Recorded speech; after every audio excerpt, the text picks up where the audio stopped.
Hey everybody, welcome back to A Matter of Life and Maiden, the podcast of the Beast. I am Joe Labriola, and today's episode is part 3 of ranking Steve's epics. Episode 25, part 3, the top 5, ranking Steve's epics. And just to recap what was ranked previously, episode 1 at number 23, all the way down through number 13 was Mother Russia, Prodigal Son, Fear of the Dark, Afraid to Shoot Strangers, Lost in a Lost World, When the Wild Wind Blows, No More Lies, The Clansman, Seventh Son of a Seventh Son, Sign of the Cross, and For the Greater Good of God at number 13. Part 2 was number 12 through number 6. Number 12, Death of the Celts, To Tame a Land, Infinite Dreams, Blood Brothers, Hell on Earth, Alexander the Great, and Caught Somewhere in Time, which is where we left off last time. Now we're diving into the top 5 of Steve's epics ranked. And I just want to say, before I dive into it here,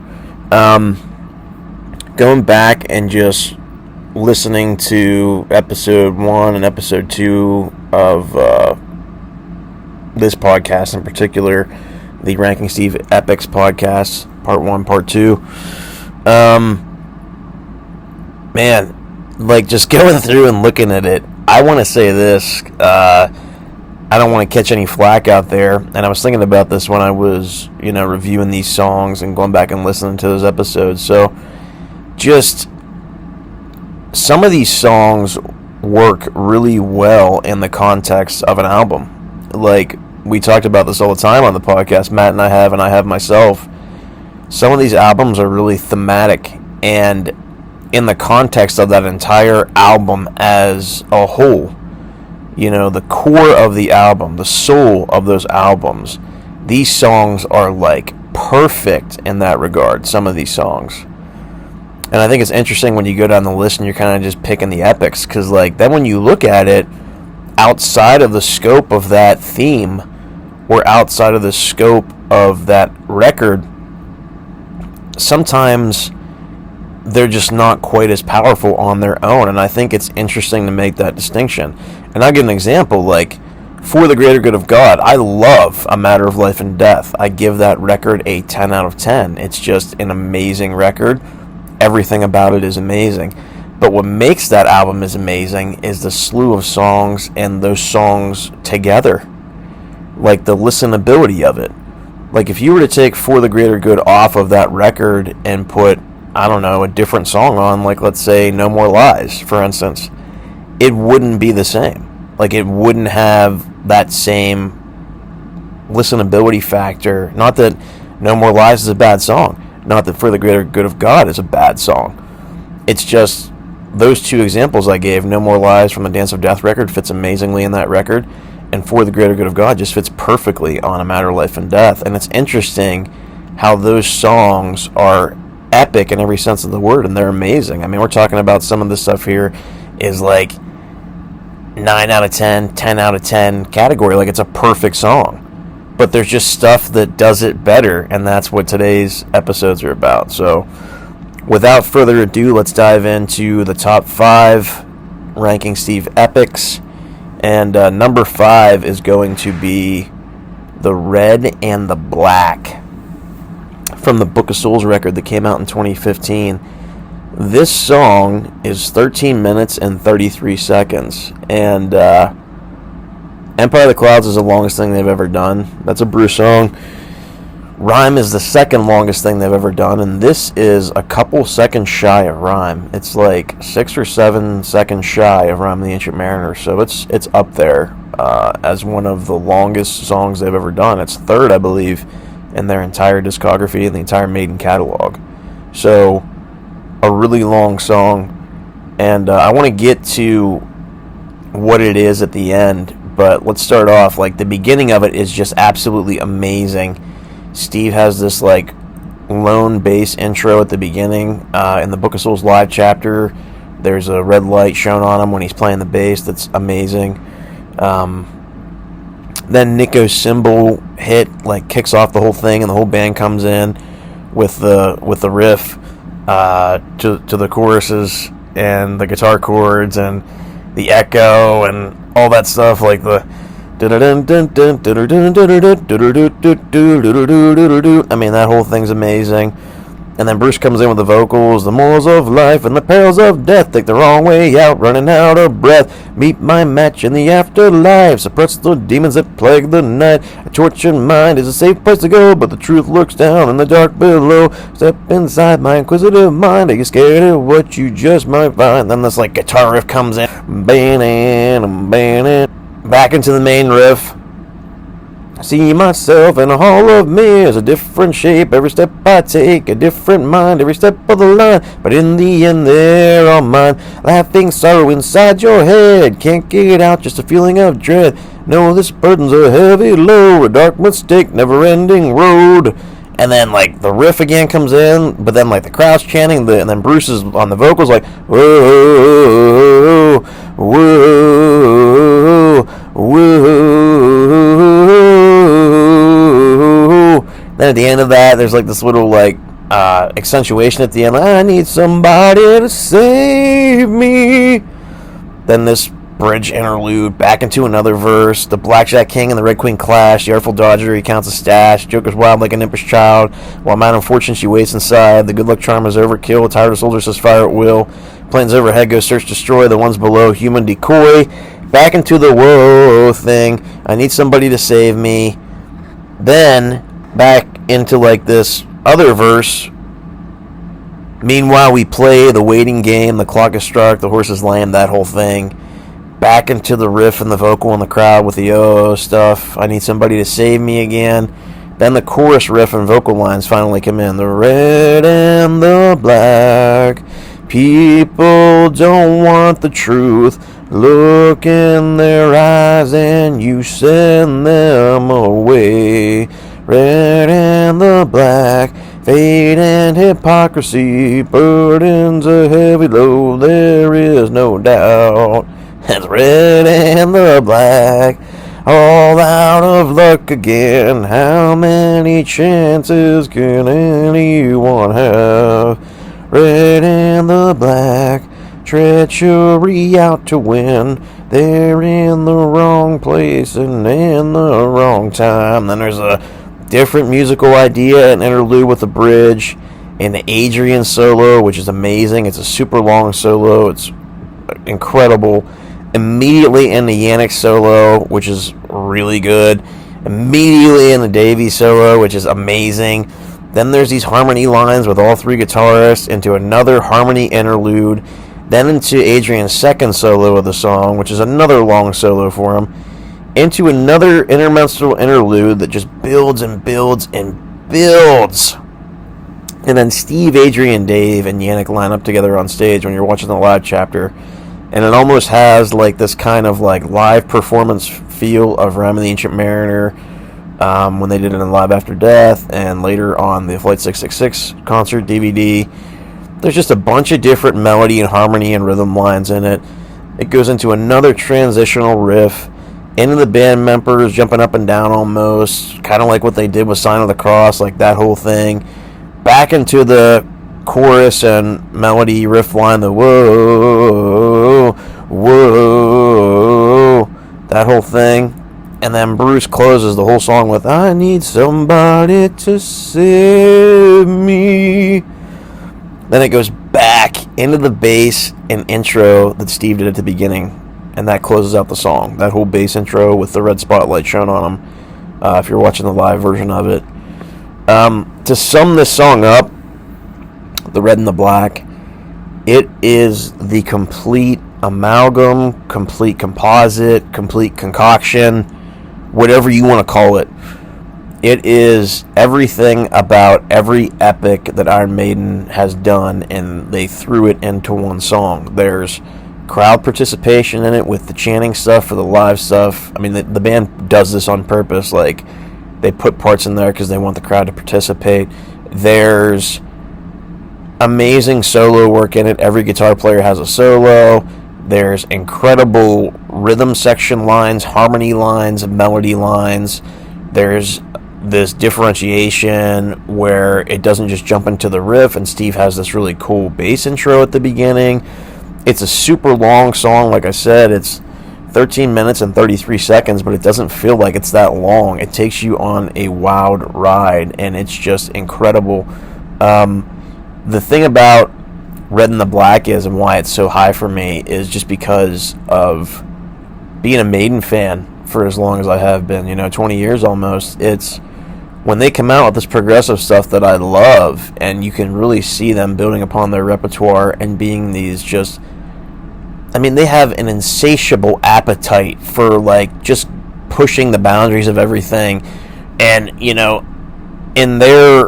in their amazing catalog and career trajectory and their discography, they have churned out some incredible songs that, we're talking about Book of Souls. It's not their newest album, but it's their second newest. It came out in 2015, not that long ago. We're talking about, like, 8 years ago. And this song is in the top 5 of Steve's epics ever. Like, and I know it's my opinion, but, like, if you ask people about Red and the Black, they're probably like, yeah, it's a kick-ass song. It has everything that I want as a Maiden fan. Like I said, rocking guitars, the entire band contributes, amazing vocal lines, and it's another thing, it's based on literature. It's based on the book by Stendhal, The Red and the Black, like the secular world versus the clerical world, like the clergy versus everyday people. And it's also like an allusion to a game of chess. Like, sometimes chess is black and white, sometimes pieces are red and black, but it's the same kind of thing. It's like taking chances. It's like eyeing up your opponent. What are you moving? And like how chess is almost like a game of life. And it's like, it really does relate to that whole secular, clerical kind of ideology, like faith versus humanity, those kind of things. It's really cool. It's a really cool metaphor, and Steve does a really good job of conveying the novel and conveying a philosophical, deep meaning in this song. And that's why it's at number 5. It has everything that you would want from a Maiden epic. It does it in spades. Like, the lyrics are catchy, the instrumental passages are catchy, it makes you want to participate. There are parts in it that are like sound like the 80s stuff. There are parts in it that sound like the reunion stuff.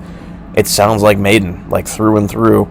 And the fact that it's as long as it is just mind-blowing. Like, I don't know how Steve churns these things out in his head or what he does, but whatever he's doing is working.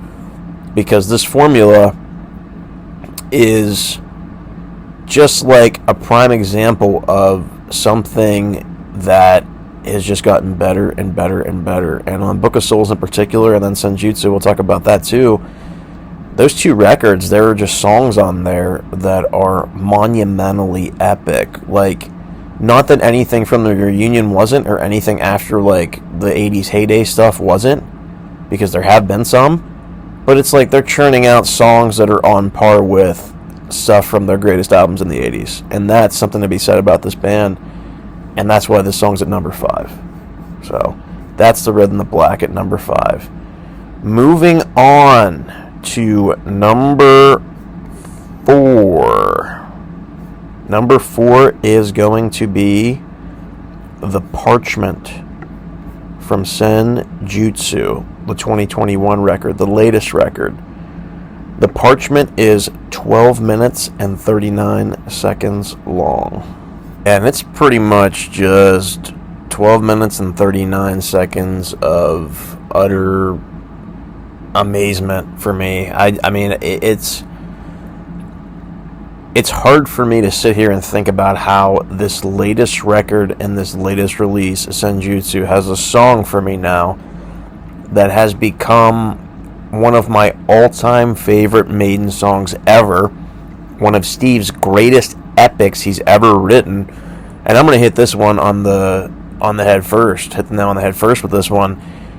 The Parchment is the perfect fusion of the band's musicianship, lyrics, their experimental ideas over the years, their subject matter experimental ideas, and the historical connotation they tie to things, etc. And another great thing about it, and why I love it so much, is because it's such a guitar-heavy song. It's such a guitar-heavy song. There's so many solos in this song. I think there's like 5 or 6 guitar solos in this song. And they go on, like, combine the solos, I mean, with the instrumental passages, the harmonies, the melodies. You're talking about a good, like, 2.5, 3 minutes of soloing in the song. Like, it's amazing to me as a guitar player, as a Maiden fan, as a heavy metal fan. Like, it's one of the most incredible songs Maiden has ever done. And another thing about Senjutsu, and I don't know if I mentioned this before, but you can really hear the keyboard presence in this one a lot more. Like, there's a lot more of that presence. And it almost has that, like, progressive edge that Somewhere in Time and Seventh Son had. Like, that kind of, like, progressive shine comes through a lot on Senjutsu. A lot more so than, like, Book of Souls, even to a certain extent. You can hear it on that, too. But even more so than that, more so on The Final Frontier, more so on Matter of Life and Death, more so on Dance of Death, Brave New World. It's interesting when you go back and you listen to it, and I know I'm talking about Parchment here, but I just kind of want to recap because it ties everything together. If you're looking at the reunion, Brave New World had a very heavy proggy sound to it. Like, it was amazing for the time. Dance of Death went to more like a minstrelly, folky, renaissance-y sound. Then we went to A Matter of Life and Death, which had this really heavy-hitting, straightforward, powerful, strong, guitar-heavy tone. Like, it was, to this day, the heaviest record I think they've ever done. And amazing. And there wasn't real prominent, like, keyboard or ambience or delay or any of that stuff that you really heard. It was just straightforward heavy metal in a good way, like, not stripped down like the stuff in the 90s was, but like a progressive edge, a cutting edge, bleeding edge record, like that tone, Matter of Life and Death. Then you go to The Final Frontier and they experiment a little bit. They add a little bit more like delay and spaciness to the instrumentation. Then you get Book of Souls, which is kind of like a mixture of that kind of, experimentation they did on Final Frontier with the cutting edge and bleeding edge and straightforward metalness of A Matter of Life and Death. Then you get to Senjutsu, and Senjutsu is like, that's why I ranked it a perfect 10 record. And like songs like The Parchment, and going back and even talking about Red and the Black, these songs are like a 10, but they're like a polished 10. They're like, they even go to 11. It's like Spinal Tap, right? You can take these bad boys up to 11. They're that good. Some of them even more than that, 12. I mean, like, these songs are just timeless. And this is a new song. Like, The Parchment is new. It's a fusion of all that stuff I just talked about when I was going back and talking about the reunion records. But anyway, let me dive into it, and then we'll talk about it at length some more. Amazing Middle Eastern guitar melody lines with like a militaristic bass line for the intro. It goes into these drums coming in that are very like Eastern sounding, heavy riff when Nico kicks it off and the rest of the band comes in. It's accentuated, like I said, with keyboards then it kind of transitions into like this more forward driving riff, like that whole thing. And then Bruce comes in with, when the moon will rise again until we read the Parthian skin. Broken fears, warring days are here again. For we all to dust descend, heaven knows when life will end. Got to know in the mire, put out the fire. Know there is a cross to bear in your primal quest to fear. No quarter now is given, no less. A slumber was my main ideal, asunder did my spirit steal. Sceptred race uttered words in disgrace. Like the fire at the end of the first verse, disgrace at the end of the second verse, and then the third one. Sweet revenge will be ours, vengeance of a shaken world. Just remember that patience is no sin, and to find another way, live to breathe another day. Lord of light in the darkness, our God. It's like there's this echo-ness to it. echoey spaciness to it. It's almost like when I talked about Hell on Earth, like with the pray upon the wheat, there's like an extra like harshness and like echo to it. It's the same thing with those like 3 verses, the last lines of the songs, and then at the end of Lord of Light, in the darkness art God, like there's a freaking guitar solo that comes in. I don't know who it is. I think it's Adrian. It sounds amazing. It's killer. Then there goes into another musical interlude. The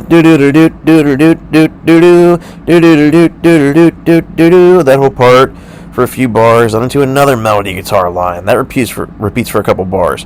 Then it goes into another guitar solo, and I think it's Davey. It sounds like Davey. And then after that solo, there's a lot of whammy bar on it.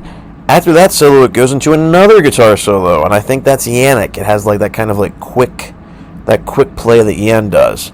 Then there's another intermezzo interlude. Then it goes into another solo, and I think that one's Adrian again. Then after that, it goes into like this really cool bridge part that is my favorite part of the song. It's one of my favorite parts in any Maiden epic, in any Maiden song ever. The dun dun dun dun dun dun dun dun dun. Then Bruce's vocals come in, and I'm going to say the whole fucking thing because I love this song, and this is what makes this song number 4. Like this entire part right here, it's at like the 7-minute mark or so, and Bruce just like literally just sings verses for like 2 minutes straight. So like we get like this amazing intro and the verse part. Then we get these amazing guitar solos for like 2.5, 3 minutes. Then we just get Bruce just wailing lyrics for 2.5, 3 minutes. There's music in the background and stuff too. It's just amazing. The whole part, like, in a tempest never shaken, edge of doom is not mistaken, countenance is not a sin, gallant king, we bow to him, fierce as wolf with a leopard skin, dark and bitter deep within, invader punished with his life, vanquished in the morning. Then I fucking love this part. Like, this part, he belts it like even more. It's like, sea of blood and light divine, unholy reverence and joy, intoxicated with a hell, man immortal sickness dwell, savage beast, truth engage, assembled head, a butcher blades. There's like an echo in the background. Smoke has darkened in the air, smell of death and deep despair, wilderness a tyrant dream, sell your soul, not give them power, slay upon the imperial crown, witness now the witching hour, bound himself to oath and king, such loyalty a shameless thing. There's another echo. Youth of agony still burns, shedding parents' blood. Never say a prayer to me for this crime, treachery. Drinking from your cup of wisdom true, many men will follow you. Now an army is raised, and then this whole thing is like an echo. And our gods will be praised. The whole thing's an echo. Death is but a gilded edge, shall no more than we will pledge. And there's like this transition where Bruce is like, hear the cry, we are ready to believe. And then this would be, it goes in like another musical and lyrical change up, and this would kind of be like, I guess, would be the chorus of the song. But I don't know if there really is a true chorus, but I guess you would call this part the chorus. The prodigal has returned, give us our own revenge. With the power we learned, we will burn the same again. A betrayal of angels in a foreign land. A revenge for the merciful destiny at hand. For all those who have written in the sand will be told that the same will happen, searching for gold. Like a fire in the sky, I can feel strength return, heading for afterlife. Meet me there. And then Bruce just wails it, and there's an echo, and it just goes on. And that's like the last like lyric to the song. But then it goes back into this amazing rhythm, guitar, melody, harmony sections. Another solo. It sounds like Yannick. I think it's Yannick, it's a longer solo for him. Then it goes into another solo. It sounds like Adrian. Then back into an interlude, and then back into the original guitar melody and bass lines, that like Middle Eastern sounding, militaristic riff from the beginning. Like, this song is just an all-encompassing musical and lyrical trip. I don't know how else to like describe it. It's just immense. Like, the feeling I get listening to it when I listen to it again for the purpose of just recording this episode, like, it's so damn good. The Parchment is just one of those songs, and again, I don't know, it's loosely based on something, if it's the Parthians, who fought, on the, out there on the eastern side, like, near the Middle East, like, fighting against the Greeks and stuff like that, but it could also be, I've been reading, it could also be about the Mithridates, the Poison King.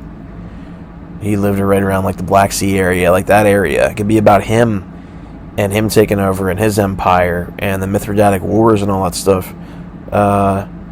So very interesting too. Like the Poison King, he would take little bits of poison so he could build up an immunity and so he wouldn't die. It was really neat, and he would use it like just very, very cool concept. Like Mithridates was a really cool character if you get a chance to look at him or read about him.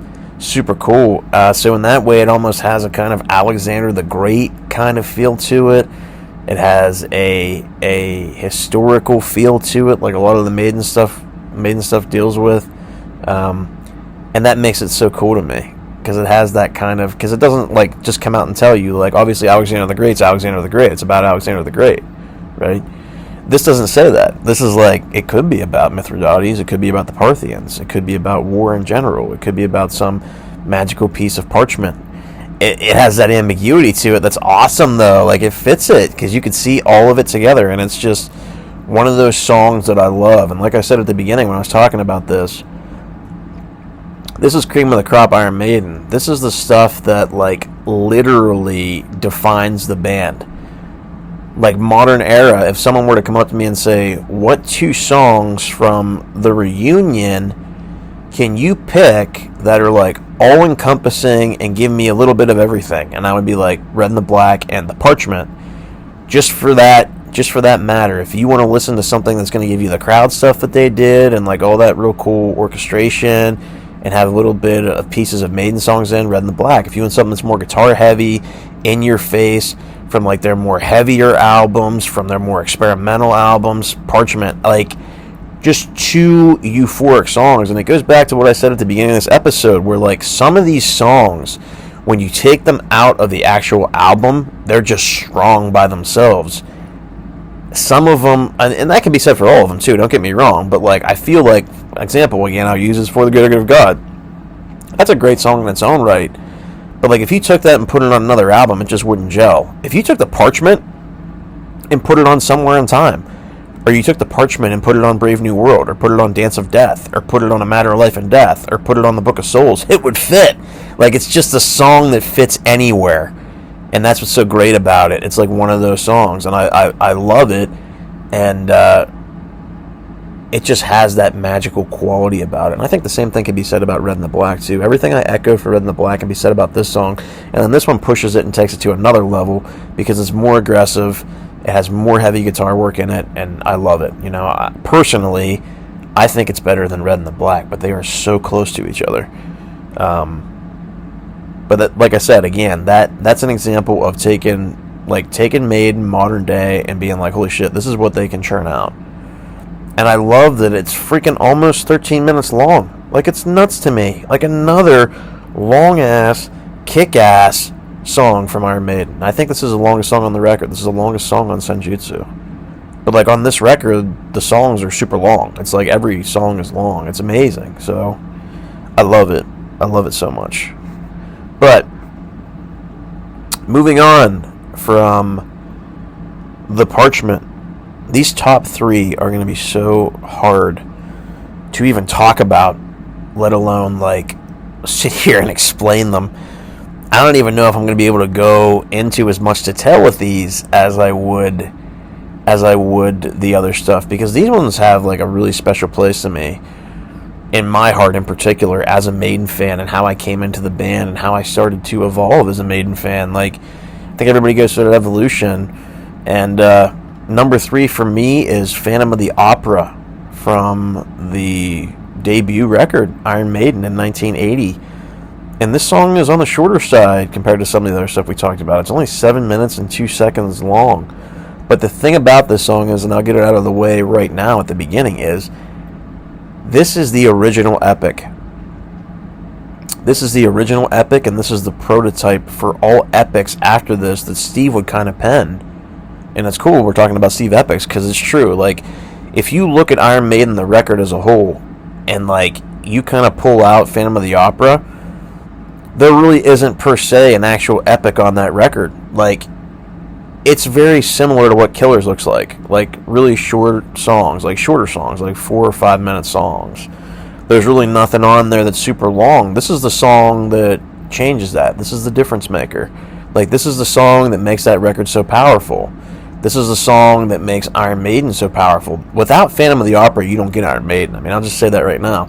Without this song, Iron Maiden isn't what we know them to be today. Like, they never would have done Hallowed Be Thy Name. They wouldn't have done A Tame of Land. They wouldn't have done Rime the Ancient Mariner. They wouldn't have done Seventh Son. They wouldn't have done any of that stuff. Like, even up into the present. This is like the structure. Now, again, the reason why it's not as refined as the top two we're going to talk about is it's because it's the first record, but you can see what Steve was trying to do. He was playing with the idea of being progressive, but also being more in, like, the quote-unquote metal, like, in your face, like faster stuff, like the speed. And then you'll see what happens when Killers comes out. Killers is more focused on the whole speed component.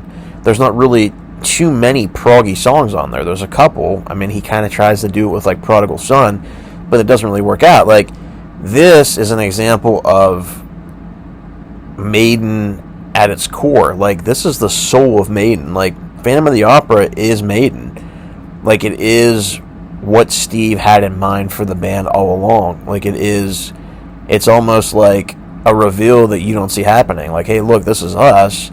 And you don't really get to see that reveal until Bruce comes into the band and they churn out all the stuff in the 80s. Like, by the time Seventh Son is done and it's out and it's completed and they're touring with it, like, then you see, okay, this is what Maiden's about. And that's why Bruce says when he sings this song live, he's like, if you don't like the song, you don't like Iron Maiden, Phantom of the Opera. And that's what he means by that. Like, but this song is, for the time, it has this amazingly haunting and complex opening riff. I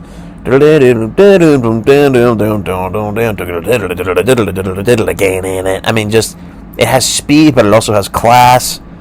It has prog.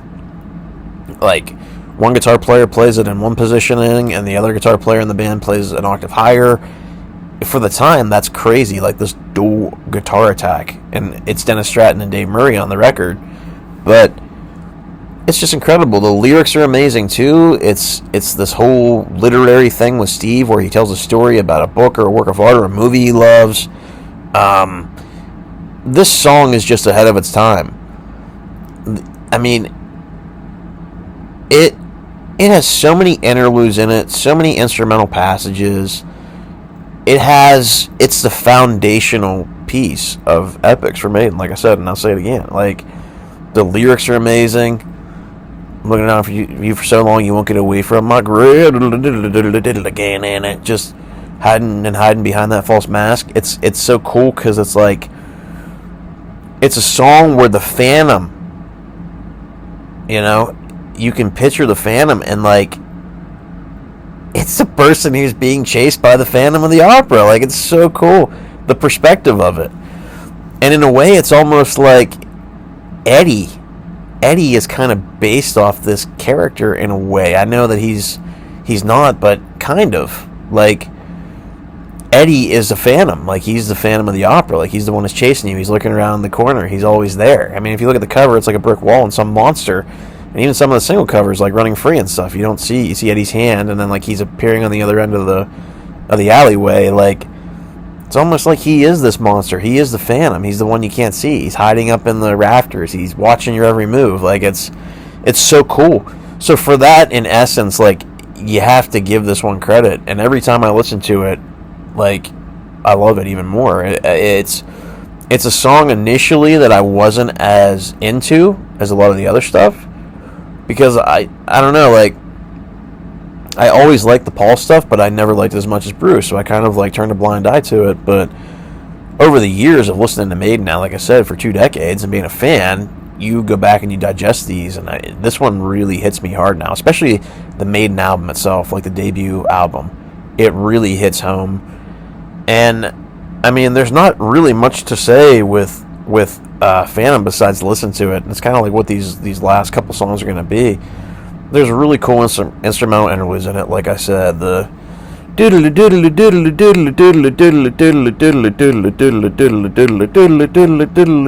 like that part's really awesome, like just super cool. Davey is the kingpin on this freaking song. His first solo is a classic. It's one of his best. It's absolutely unbelievable. Then he has a second solo after that part.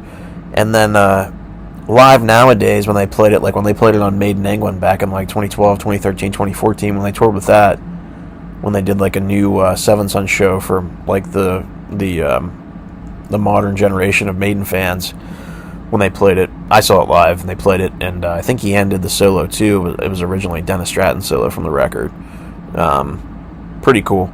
Not as good as Davey's too, though. Like it's kind of brief. It's a shorter one. I mean, it sounds great. Don't get me wrong, but Davey's solos are incredible on this song. And then, like I said, all the lyrics are amazing. And then the classic, like, you haunt me, you taunt me, you torture me back at your lair. And then, like, on some versions of the CD or record release or whatever it was, that would be the end of it. But then they did like a version where it was torture me back at your lair with Paul on the vocals, like 10 or 15 seconds after the song was supposedly ended, which was really cool. I mean, it's an amazing song. And Matt and I talked about this before, and I agree. Like, I like Fear of the Dark as a song. I like it. I don't love Fear of the Dark. It's like I could care less if I hear Fear of the Dark live ever again, or if I see them play it ever again. I would much rather hear Phantom of the Opera in their live sets as opposed to Fear of the Dark. I just feel like Phantom should be a perennial staple, and I've said that before, and I really do mean that. It's a song that really belongs in the set when they play it. It's just as important as like the Number of the Beast stuff that they play. They usually try to play 1, 2, 3 songs from Number of the Beast every tour, and I think Phantom deserves that kind of recognition too, because it is the original epic. It's the original epic, and it's the prototype that they would build off of moving forward for the rest of these albums. So that brings us to number 2. Now, Matt and I argued about this before when we talked about this. We did song rankings before, and this was my number 2, and this is his number 1. And I think we gave them both a 1.5 because we were like, okay, let's just meet in the middle here. Because we couldn't decide. Like, after sitting there and talking about it, he's still stuck with Hallowed, which is number 2. Hallowed Be Thy Name.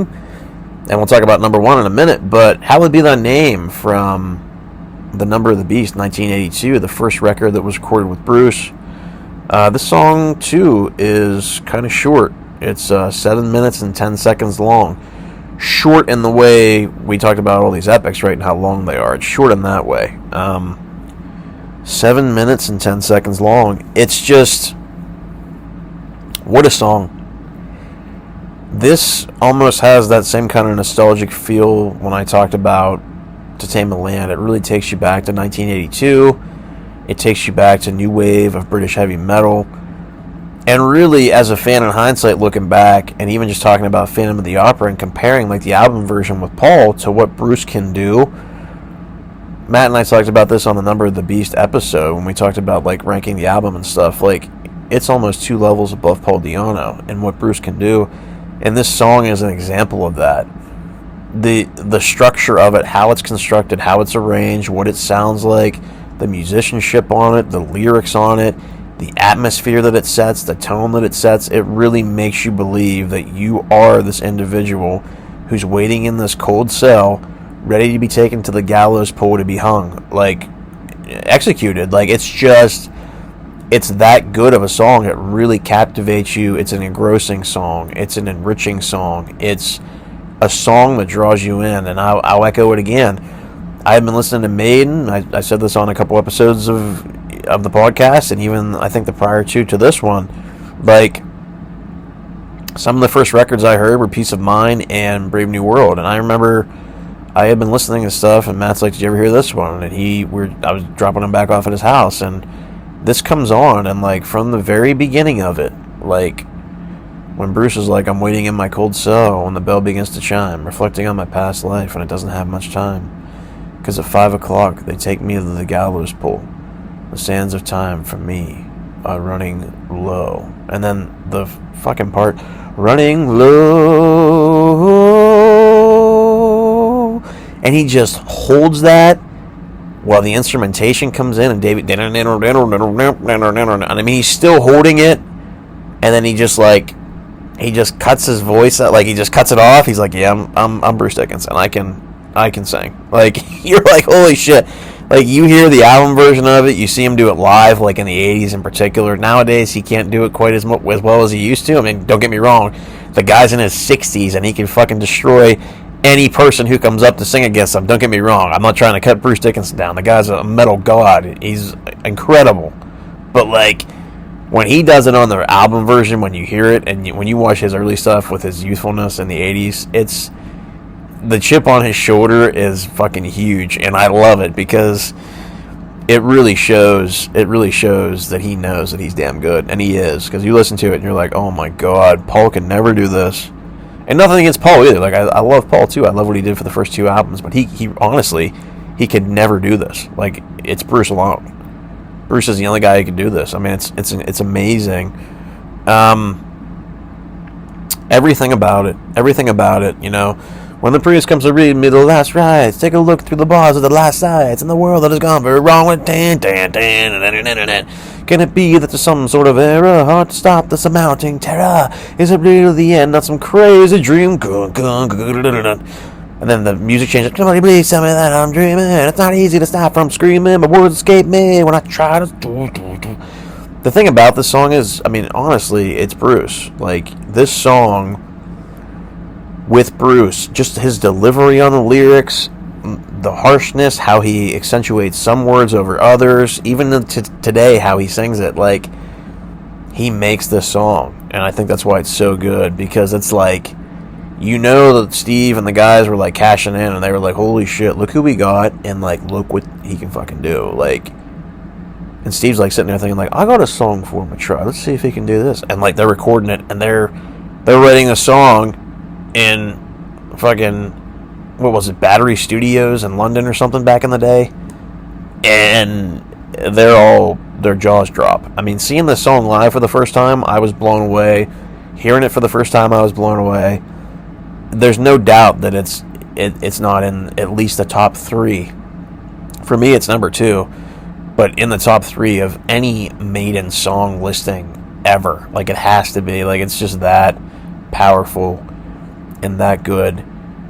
And I mean, the way I would have to sum it up would be, it's just legendary. It's just legendary. I mean, everything about it. Life down here is just a strange illusion. Some of the lyrics, like, it's a legendary song. There's so many instrumental breaks in it. Davey has an amazing solo. And then on the record, Adrian's solo, but then recently, like Legacy of the Beast, when they were playing it, they would take turns. Like, Adrian would play a solo one night, then Yam would play, and then Adrian would play, then Yam would play. I think Davey's solo is a little bit better. And, you know, just the chorus, like, yeah, yeah, yeah, hallowed be thy name, yeah, yeah, yeah, hallowed be thy name, and then like the guitar, the subtleness, even the haunting riff, like I said at the beginning, Dave's like finger picking the chords at the beginning, the he's freaking picking his mouth and shit when you watch it live. It's so good. It's so good. I like, everything about it is perfect. Now, granted, it's not as progressive. It might not be as experimental as some of the other songs on the list, but much like I said about some of these other songs I talked about, the simplicity of the song is what makes it awesome. Like, the simplicity of it. the simplicity of it, but also the sophistication. It's, don't get me wrong, like it's not like just pure simple, bare bones simple. I mean, there are prog elements in it, but it's not as proggy as some of the other stuff we talked about. But it has almost this perfect balance, just like Phantom did, like Phantom of the Opera. That's another thing, like this perfect balance between prog and like traditional heavy metal. It's just this perfect blend of it. And the thing that's great about it is these songs are like ahead of their time. Like, these songs are songs that they're writing, like the Parchment and Red and the Black. These songs, like Hallowed Be Thy Name and Phantom of the Opera, are songs that are just as good as those. And the technology nowadays is better to write that stuff too. Let's not forget about that. Like, there's some kind of imprint or stamp on these songs that just make them timeless, like I said. Especially these top three. And even some of the other ones I talked about, previously. But in particular, these top three. I mean, they are timeless songs. And I can't say that enough about them. And Hallowed Be Thy Name is no exception. And Matt always said, he was like, Maiden comes and they tour us and they do their farewell tour. The last song they should play, ever, the last song they ever play should be Hallowed Be Thy Name. And, I can see why. I can see why he says that. And, I've sat there and I thought about it, and I'm kind of like a mixed bag with it. Like, I don't know if it should be the last song they play. I sit here and I think about it, and then I'm like, you know what? Maybe it would be cool if it was the last song they played. In a way, I see his point. And it's hard, though, when you have such a lush catalog of music to choose from. And so many epics like we're talking about to say, yeah, Hallowed Be Thy Name is going to be the last one. I mean, I personally, I wouldn't have a problem with it. I mean, like, it's great. Like, hell yeah, do it, And for me, it would be great because that was the first concert I ever saw somewhere back in time, and they closed with Hallowed Be Thy Name on that set. So, hell yeah, do it. But, man, it's just, it's a song. It's the song. And everybody just sounds amazing on it. It's a perfect song. Like I said with some of these other ones. These are songs that are 10 and they're polished 10s, and sometimes they go up to 10 or 12, and this is one of those ones that goes up to, 11 or 12. This is one of those ones that goes up to 11 or 12. Hallowed Be Thy Name. And it deserves the second spot on this list, my list. So that brings us to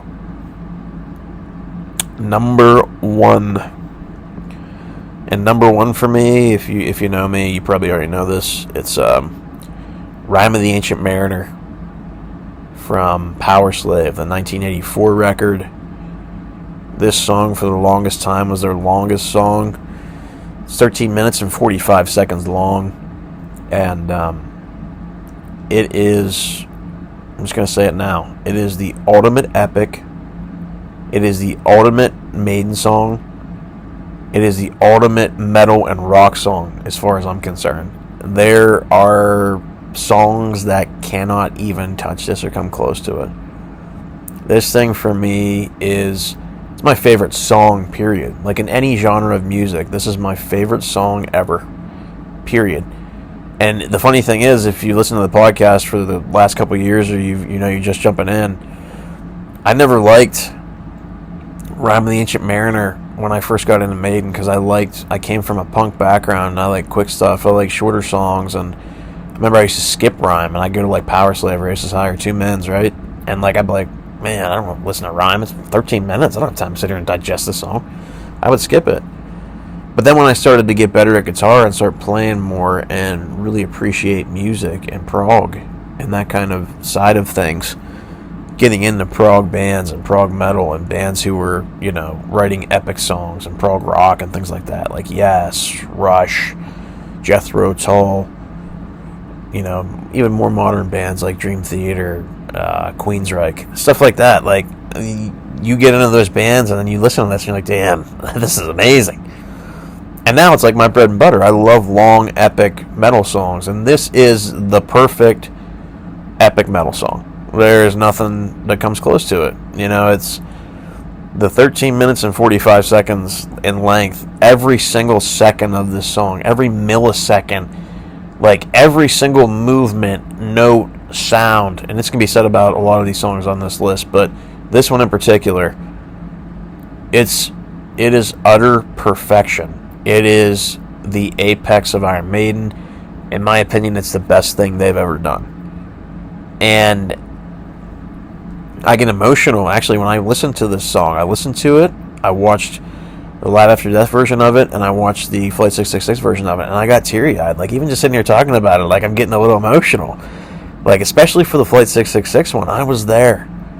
Like, I was there when they played this song in East Rutherford, New Jersey at the Izod Arena. It was my first Iron Maiden concert ever.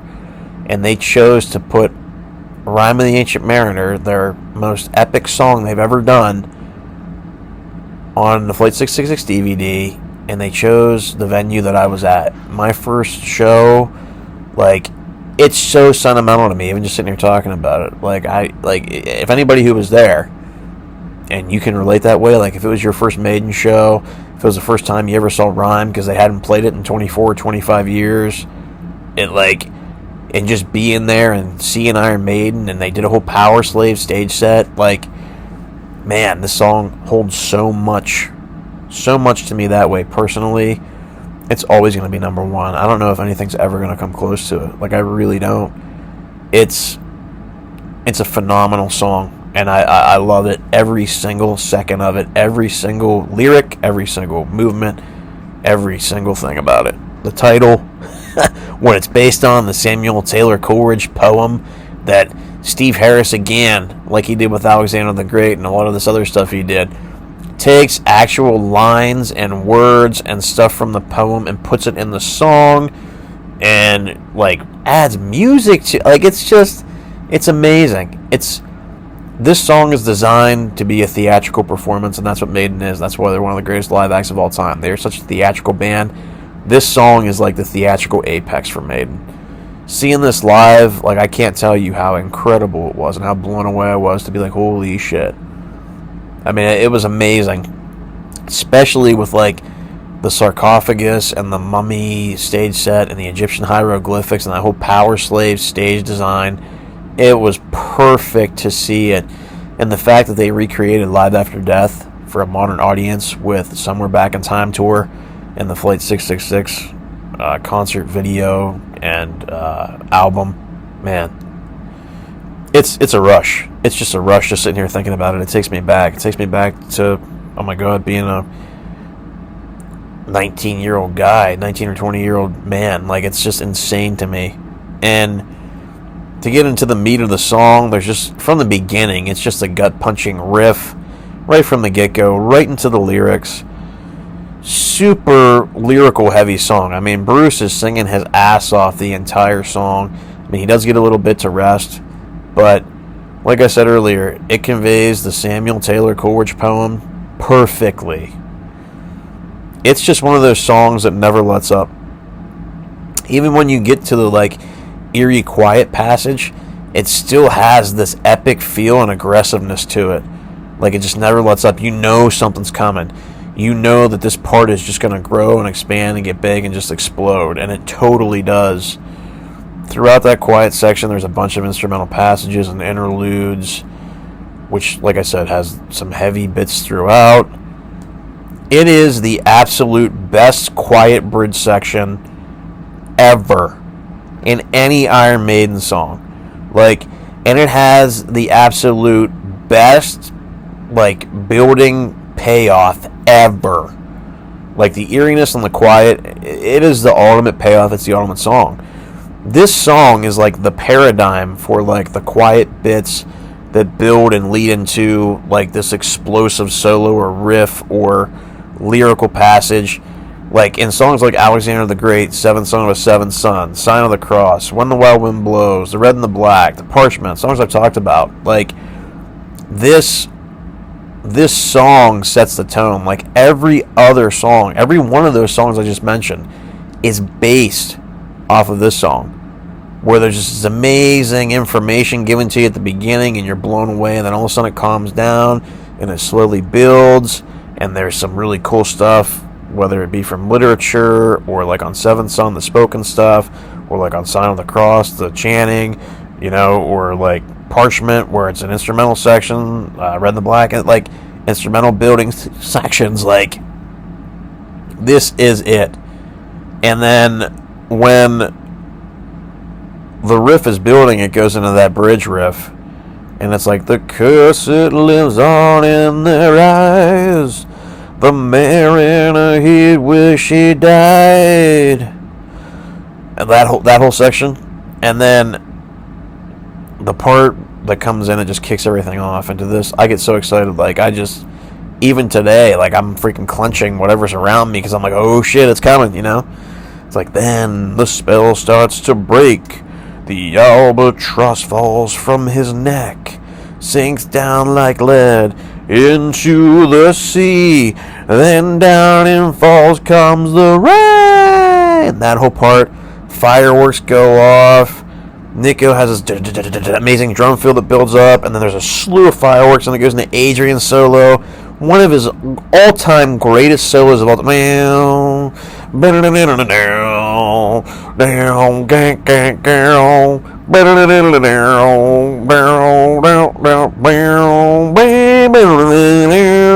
He fucking does this amazing solo. Then it goes into Davy's solo, one of his all-time greatest, with his whip, whip, whip, whip, whip, whip, the whole freaking whammy at the end. He does the dive bomb shit. Like, it's amazing. Into an amazing harmonic interlude. Then all the guitarists and Steve line up in the center. And they do just like they did, like seeing this on the Flight 666 DVD, like they did 25 years ago with Live After Death at Long Beach Arena in California. It was exactly the same, and every time I watch it, I cry, because I was there. Like, I'm not even kidding. Like, I'm tearing up right now just talking about it, because the nostalgia it has for me as a person, but also seeing them as a band and giving me, it literally, when they say somewhere back in time, it's no joke. They literally took me somewhere back in time. They took me back to Long Beach Arena in 1985 when they played Rhyme the Ancient Mariner, and they played that Live After Death show. They literally took everybody on that tour in 2008 somewhere back in time. And to this day, it's my greatest concert performance I've ever seen. I love that concert. It will go down in history as the greatest goddamn spectacle I've ever seen in my life. The tour poster was amazing. The set list was amazing. To this day, best Iron Maiden set list ever. Look it up. I have an episode on the podcast about all the tours I've seen. You can see the set list. You can look it up on Setlist FM. You type in March 14th, 2008, Izod Arena, Somewhere Back in Time Tour, Iron Maiden. It's one of the greatest set lists in music history as far as I'm concerned. I mean, I love the Legacy of the Beast set too. That was an amazing set, but Somewhere Back in Time has a slight edge for me. And yes, it's nostalgia, and yes, it's Rhyme the Ancient Mariner, and yes, it's Power Slave. But this is absolutely amazing. And then after they line up and all the solos go and all those things go down, and I am weeping and, rubbing my eyes with tissues because I'm crying, Bruce's vocals come back in, now the curse is finally lifted, all that stuff, and then it goes into at the very end of it, and the tale goes on and on and on and on, and it fades out, like that whole thing. Oh my god. Where do I begin? It's the most monumental. I say it about Power Slave all the time. This is the reason why Power Slave is so monumental. It's because of Rhyme of the Ancient Mariner. This song is the best thing ever. For me, anyway. Like, it's my favorite song ever. It's the best Iron Maiden song, the best metal song, best rock song, my favorite song.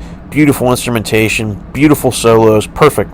So yeah, I really don't know what else to say about Rhyme the Ancient Mariner. I mean, it's a song that truly defines Iron Maiden, and personally, it changed my life. Like, without Rhyme the Ancient Mariner, I don't know where I would be. This song means so much to me. It encapsulates everything that I love about the band, and if you take every single epic that I talked about today, and you go through this list that I'm going to post up here at the end of this video, and you listen to every single one, and you go in order like I did from my rankings, and you listen to them, I hope that you can see like the little subtleties that I see, and why I chose to put certain things where they're at, and where I place certain songs above others, or vice versa. Just then you get to this point, and maybe for you it's different though, and that's cool. That's what I love about it. Make your own list. Talk to me about it. I think it's interesting how we all have these different experiences and history with the band and with their music. And Rhyme for me will just always be number one. And I do get, in a conflict sometimes when I think about like Somewhere in Time, because I love that album so much. And I do get in a conflict sometimes when I think about A Matter of Life and Death, because I had so much experience with that record. That was the first record that came out when I became a Maiden fan, so there's something there for me. But I think for me, one of the things I've noticed going back and reviewing all this stuff is there is a lot of nostalgia for some of the stuff that pushes some of these songs a little bit further ahead than some of the other ones. And even, I'm going to use For the Greater Good of God again. I love that song. It's an amazing song, but it's not my favorite on the record. Like, I'll be honest, it's not my favorite on the record. My favorite song on A Matter of Life and Death is The Legacy. I love the entire record, but The Legacy is my favorite. And, when I sit here and I think about that record and the songs that are on it, I love For the Greater Good of God, but I like other songs more. I personally like The Reincarnation of Benjamin Brigg more. I like Brighter Than a Thousand Suns more.